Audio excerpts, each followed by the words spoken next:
De hecho, qué bueno que tocas ese tema porque siempre hemos visto que muchas veces la gente piensa que con tener ya su escritura dice ya soy el dueño, sí, pero siempre y cuando aparezca en el registro público de la propiedad es lo que ya te da la certeza. Hola, ¿qué tal? Soy Adriana Gutiérrez. El día de hoy me encuentro en la notaría número 32 del licenciado Ricardo del Monte y estaremos platicando acerca de prescripciones. Los invito.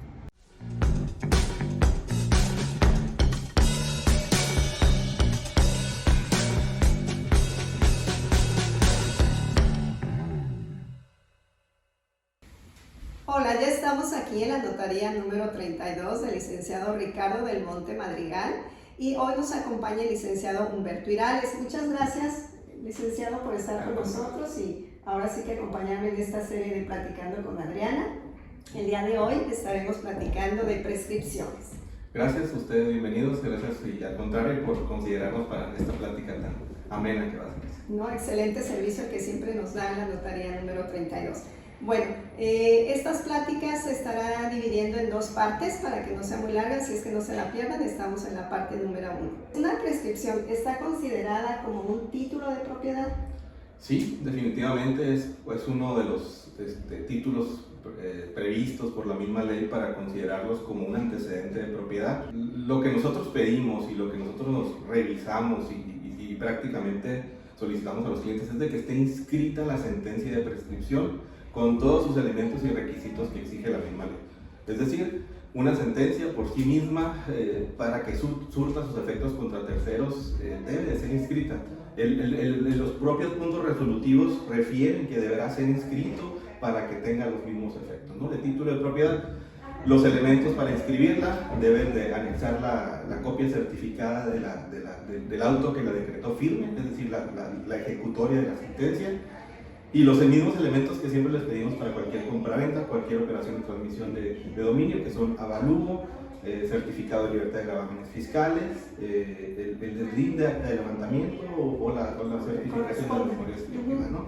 De hecho, qué bueno que tocas ese tema porque siempre hemos visto que muchas veces la gente piensa que con tener ya su escritura dice ya soy el dueño, sí, pero siempre y cuando aparezca en el registro público de la propiedad es lo que ya te da la certeza y da la publicidad de que ahora sí, para todos efectos, tú apareces como el propietario. Hay ocasiones en las que escuchamos cuando hablamos de alguna propiedad que tiene una prescripción como título en donde nos dicen ¿es positiva o es negativa?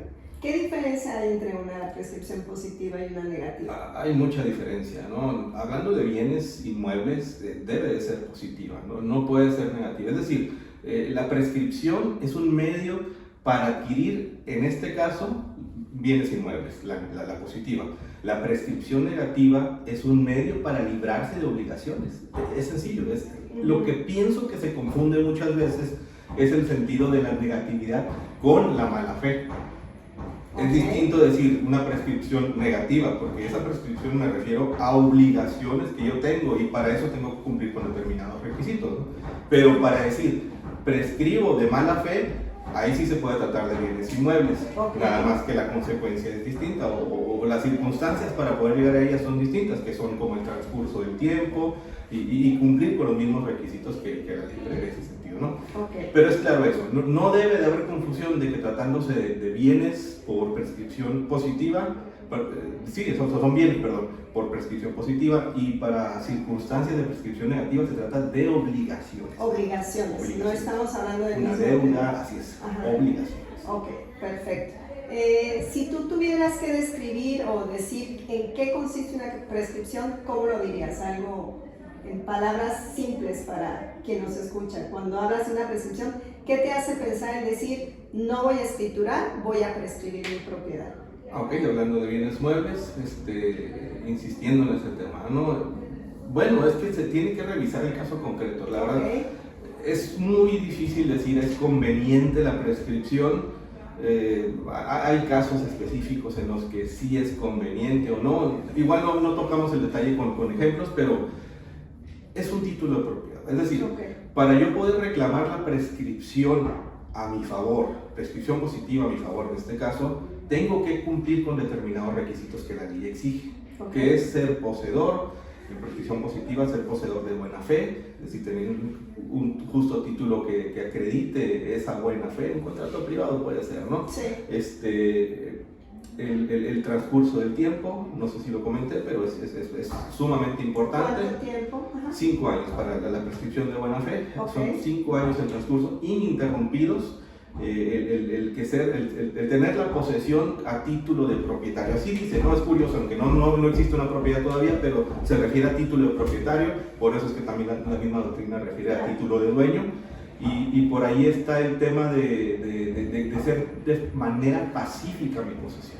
Okay. ¿Sí? La forma pacífica también. Todas esas circunstancias se tienen que justificar y acreditar que en verdad cumplo con esos requisitos. Claro. Entonces, están claros, están específicos, el código lo refiere, pero hay que acreditarlos y justificarlos ante el juez, ¿no? Porque pues el juez es el que determina que sí ha operado en mi favor dicha prescripción. Sí, ok, eso es bien importante porque muchas veces todos pensamos o mucha gente piensa que el que tenga una prescripción quiere decir que se hizo a la mala, por decirlo así, de una propiedad, y no necesariamente es el caso. Muchas veces es porque hay un contrato privado, porque decidieron en lugar de hacer una escritura prescribir, pero finalmente lo hicieron todo por la vía legal, en donde comprobaron que la posesión la tenían, que había habido un pago de por medio y que recurrieron a una prescripción.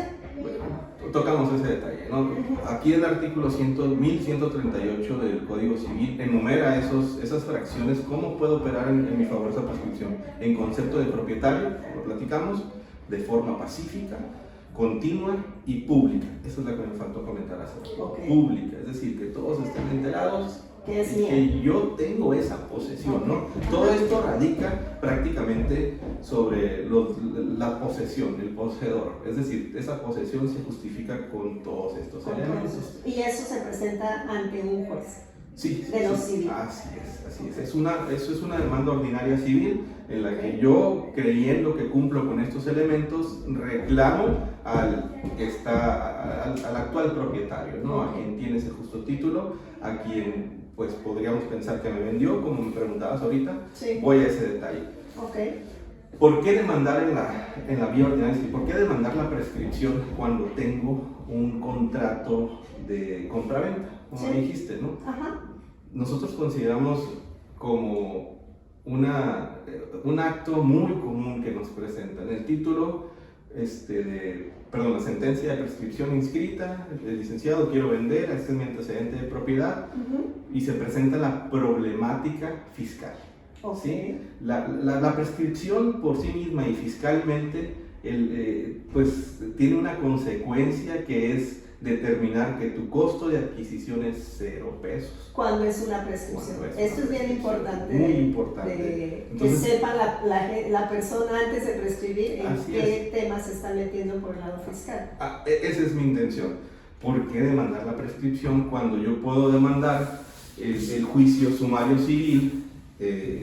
Dice el Código de Procedimientos Civiles en su artículo 424 que se tramitarán sumariamente los juicios, fracción cuarta, los juicios que tengan por objeto la firma de una escritura, la elevación de minuta de instrumento público, el otorgamiento de documento. Es decir, si yo firmé un contrato privado, si yo compré con Adriana o yo le firmé con Adriana, nos comprometimos.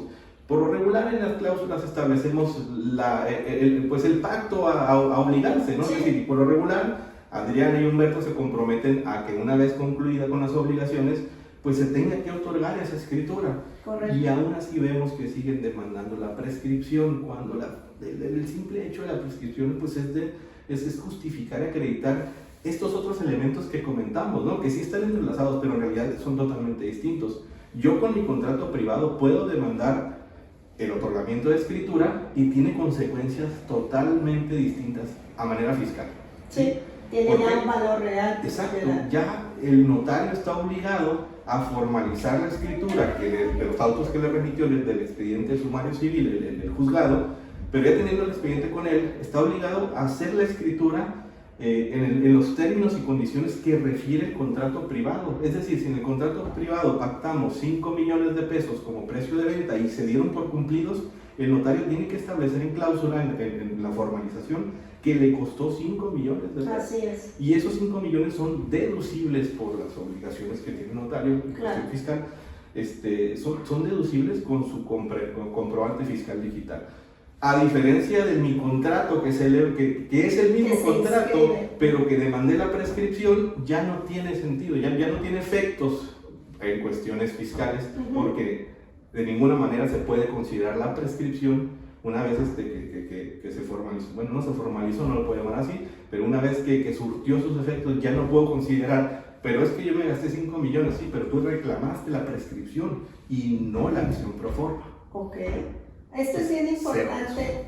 Es bien importante y aquí quiero ser un poco más específica porque es un tema que vemos mucho con las personas que nos van a vender sus propiedades. ¿Qué pasa cuando viene de una prescripción y viene de una escritura? Si no tiene forma de comprobar que en esa propiedad que prescribió ha vivido ahí a través de su INE o sus recibos de luz, no tiene forma de comprobar, en el momento que esta persona venda, pues su efecto fiscal o lo que va a tener que pagar de impuestos va a ser sobre un valor cero. A diferencia de una escritura en la que hay un valor, volvemos al ejemplo que diste, de 5 millones de pesos que le costó su propiedad, entonces ahí hay una factura y ahí dice, bueno, cuando yo venda mi utilidad, pues va a ser lo que la venda más de 5 millones y sobre eso van a recaer el pago de impuestos, a diferencia de una prescripción en donde si no tienes forma de comprobar, pues se va a ir sobre un valor cero. Entonces, sí es un tema que hay que considerar, sí es un tema que nosotros tocamos mucho y que es importante.